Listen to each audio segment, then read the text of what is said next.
Before Reason, I had like one of everything going at any different time. Running Pro Tools, running Logic, Studio Vision before that. And when I started to use Reason, it became like, it wasn't just a tool, it became like a musical dialect.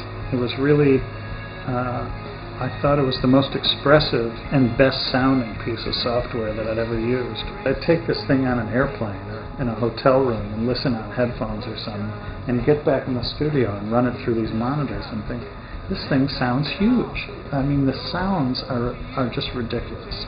I've had people tell me, you know, to get out of it because, you know, that's all you do anymore. And I think, I'm not giving it up. With the advent of the Combinator, I was really, you know, it's just a whole new universe of sounds. My partner Don who's known as this kind of organic producer, you know, since he did Bonnie Raitt's Nick of Time.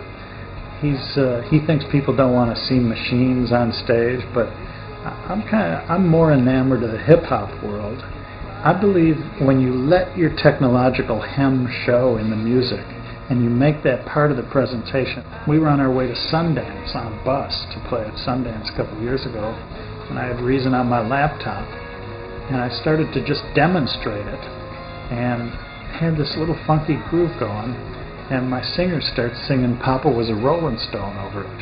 So we thought, let's bring it on stage and use it, but it was a great tool. And I think actually an audience takes to seeing a little technology on stage as long as there's a human heart beating somewhere underneath it somewhere.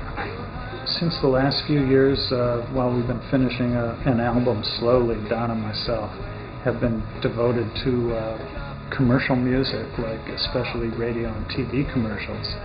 I will finish something in Reason here, convert it to MP3, take it inside the house, send it via the internet to the ad agency in the East Coast generally, and if they need tweaks, fine, I do it.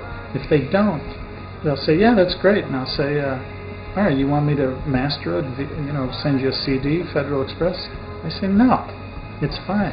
It's an MP3 compressed, but it still sounds good enough to them to put on national television. I think it's cyclical. I think that you know, the organic gets replaced by the inorganic in music, and the public taste shifts. Like, for a while they dig the technology, and then all of a sudden, you know, you get another movement where you've got like John Legend or Jill Scott come back with this organic, humanly played R&B.